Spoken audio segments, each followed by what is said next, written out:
Hey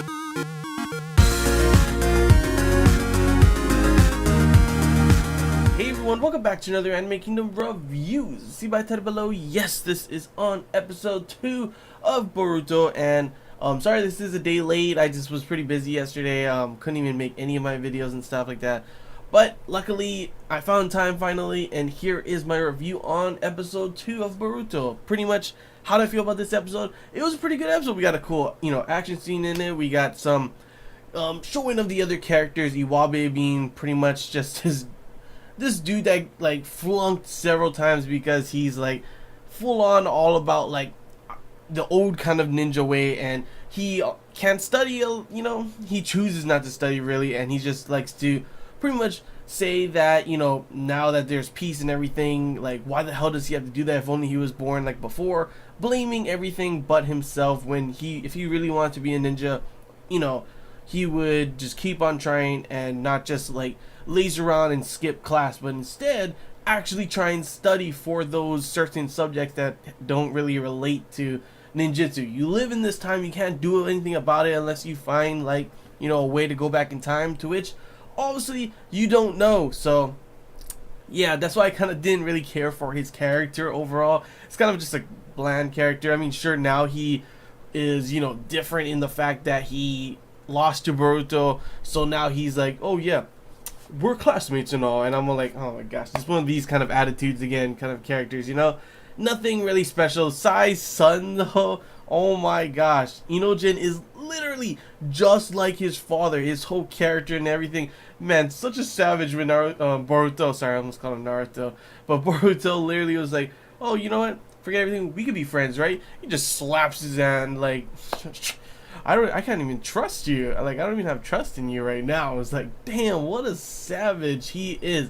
Literally throughout this episode, he's just like his father, his whole personality and everything. And it's pretty funny to see him like just in this episode overall. And he's one of the characters that so far, at least, like I don't know if he's pretty much just like Sai. A lot of the characters are practically just like their parents. It's not a bad thing, obviously, especially if you overall enjoy Naruto and you were from that instead of just starting fresh with Boruto, then you of course will be okay with having these kind of characters. But overall, I still wish there was some new different kind of thing. Sure, Boruto is trying to be do his own thing and everything. He doesn't want to be looked upon just like his father. That's a huge thing that went on in this episode, because everyone thinks just because he's the Hokage's son, he's able to get away with everything. For instance, the training thing, even though it is true, obviously, I'm pretty sure if it was anyone else, they would have got a lot more in trouble. But of course, there is the whole fact that it's not everyone knows the whole reasoning behind what happened,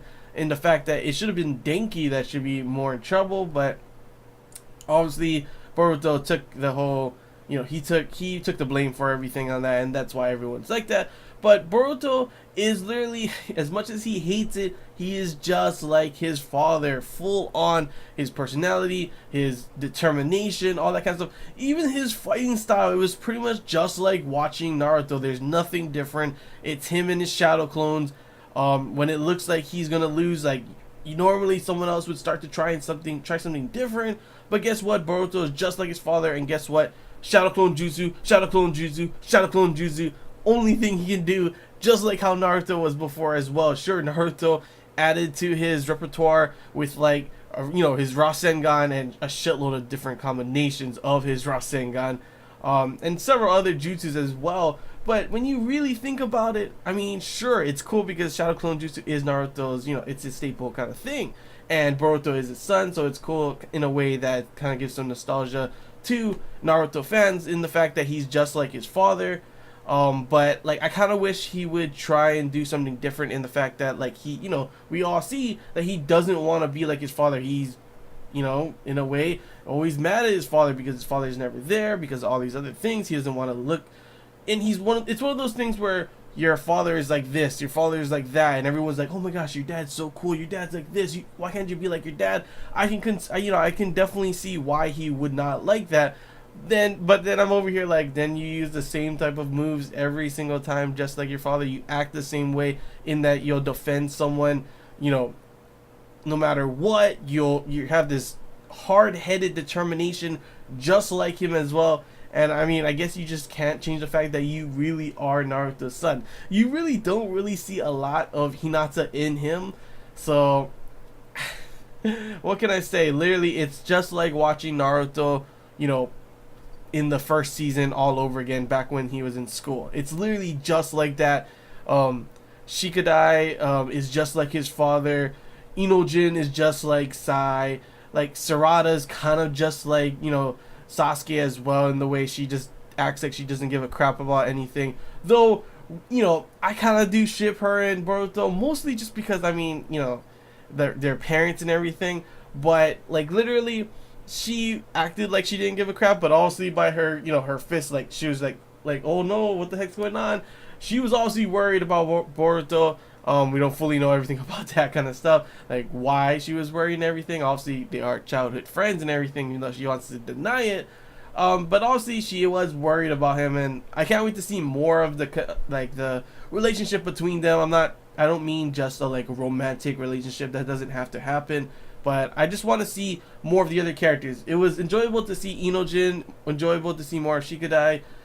As much as I don't care for Iwabe, it was definitely like a good way for Boruto to make, you know, everyone looked at him like, oh, he's just like riding on his dad's coattails. Really, that's what literally they said throughout the whole episode. But finally, he's getting other people to look differently at him. There were still some that were like, yeah, it doesn't matter, he's still like that. But Inojin, it was cool to see like him just full on like, oh, did you go running up to help Denki or anything like that? No, you didn't. You bunch of bitches. Like that's what he would say. Like oh, what's it called? He kept saying uncool, uncool, and he's like, not to quote Boruto, but you're being uncool, and I'm over here like, yeah, uncool. Sai would say something a lot more than that, but still, he's just like Sai. It's hard to like each of the children are literally just like one of their parents. Not like you can kind of see a combination. Shikadai is just like Shikamaru. Boruto's just like Naruto. Inojin's just like Sai. Actually, they're literally just like their, you know, the fathers. Sarada is pretty much just like Sasuke. Chocho's just like Choji. It's actually pretty funny how they pretty much are just like the fathers. Not really much about the daughters, about the mothers so far in this. So I mean, I don't know if that was like what they were trying to do, or it was just something that ended up happening. But overall, I definitely enjoyed this episode. It was a cool episode to see the whole fighting thing, to see Boruto, you know, finally get situated in school, and see how everything starts to, you know, where the direction is heading. Now, it was also pretty funny to see Shino. I actually did not know that was Shino at first. I didn't watch the Boruto movie, so if he was in that, then, you know, and he looked like that, then sorry, but I didn't watch it. I should actually go and watch that now. Before I didn't, you know, it took so long to be subbed that I ended up not watching it. Still have not watched it, so I got to get on to watching that. But Shino, literally, I was just like, oh my gosh, poor Shino. You have the, you know, you're the teacher for Boruto. That's gonna be tough.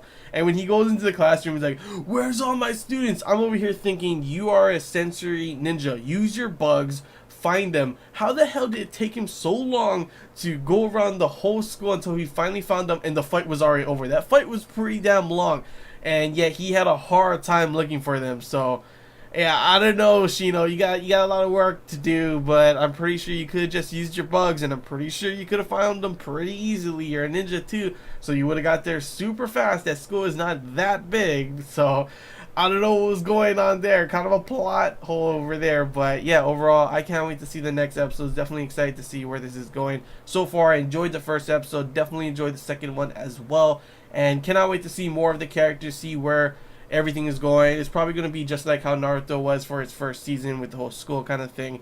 But overall, it's kind of just a nice, like, it's a new thing for newcomers to, you know, this anime. And it's a great nostalgia kind of thing to see all of our, you know, past who we loved in Naruto, just, you know, the children just like them really. And kind of that nostalgia with them being like in a school atmosphere again, instead of like a whole war kind of thing. You know, it definitely got a lot darker as it went in the later, you know, endings of Naruto. So it's nice, you know, with Shippuden and everything actually. So it's nice to see this kind of school thing again, just like how the first season of Naruto was. But yeah, that's all I really got to say, guys. So if you enjoyed this Anime Kingdom review, if you have any questions, feel free to comment below. If there's anything I missed and you want to talk about, comment below as well. And if you did enjoy it, give it a like. If you haven't already, feel free to subscribe for more content. And until next time, guys, see ya.